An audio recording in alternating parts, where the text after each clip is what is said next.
Hi, my name is Adiba. In this video, I will present a video report on Dayak culture in East Kalimantan. I have watched two videos discussing the culture of the tribe and will briefly explain them.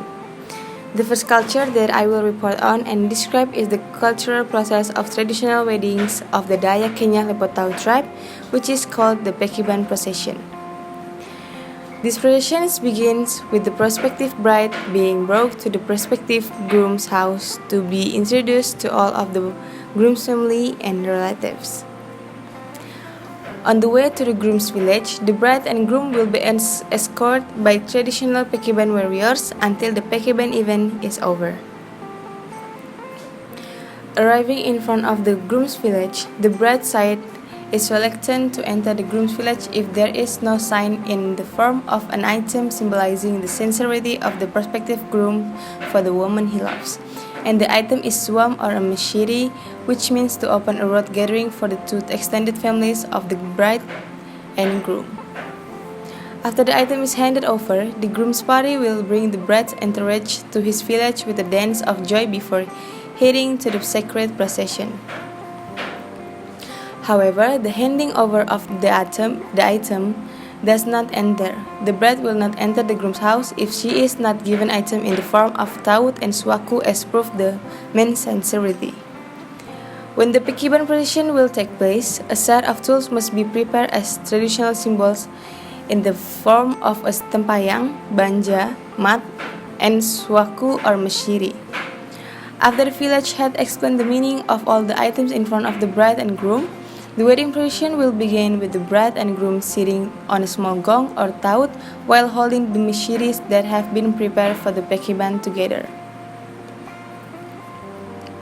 Then a pig will be slaughtered to see its heart, which, according to the village expert, will show its own signs of there are obstacles or goodness in carrying out the lives of the future bride and groom.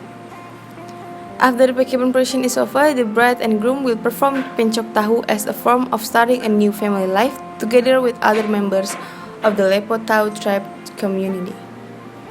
The purpose of the cultural process of traditional wedding for the Dayak Kenya Lepotau tribe is to show togetherness, harmony, and the cultural richness of the Dayak Kenya tribe. And the second culture that I will explain is the traditional ceremonial tradition of East Kalimantan province, which are still being preserved by some of the people. The first tradition is the Renengahawak tradition. This tradition ceremony is often carried out by Dayak Bahau community at weddings and displays traditional items such as the Pekiban procession. Many or few items are displayed depending on the lineage of the bride and groom. If the bride party is of noble descent, then the groom's party must provide it according to the bride's request.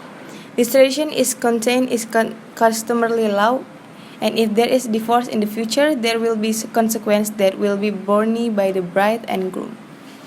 The second tradition is the Belian tradition. Belian is the traditional ceremony in the form of healing ritual that is usually performed by the Dayak Benuak tribe. There are two Belian ceremonies, namely Belian Bao and Belian Sendiu. Belian Bao is usually performed by female healers and is used to treat minor illnesses such as fever in children. Belian Sendiu is a fairly large Belian ceremony led by one or more healers, and the duration of the ceremony usually lasts 4 days and 4 nights. The third tradition is the Nebe Erau tradition. This traditional ceremony is an annual rice planting ceremony. The purpose of this ceremony is to express the gratitude of the Dayak people for their fields, which can be planted, and the hope that their fields will be fertile.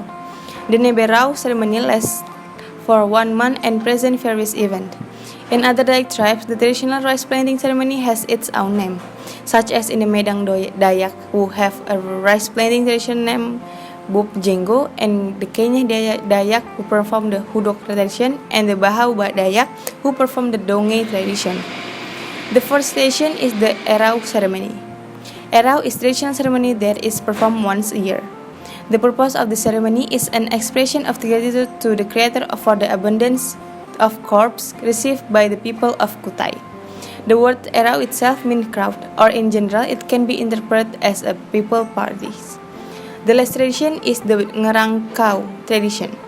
Ngerangkau is tradition of sacred death ceremonies for the Dayak Tunjung community. The Dayak Tunjung community believes that his ceremony is a form of kinship to provide comfort to the spirits of the deceased who have been the sight of the Creator. The ceremony is held on the fourth day after death and features traditional dance in full tradition clothing.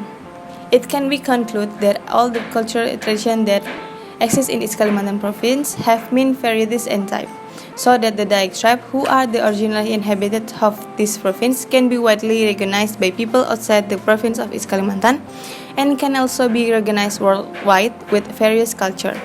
In addition to me, the culture of the Dayak tribe, which is very well known, has a tradition of elongating the ears. After I found out from several exciting sources, elongated ears in Dayak tribe signify beauty for women and also signify one's nobility.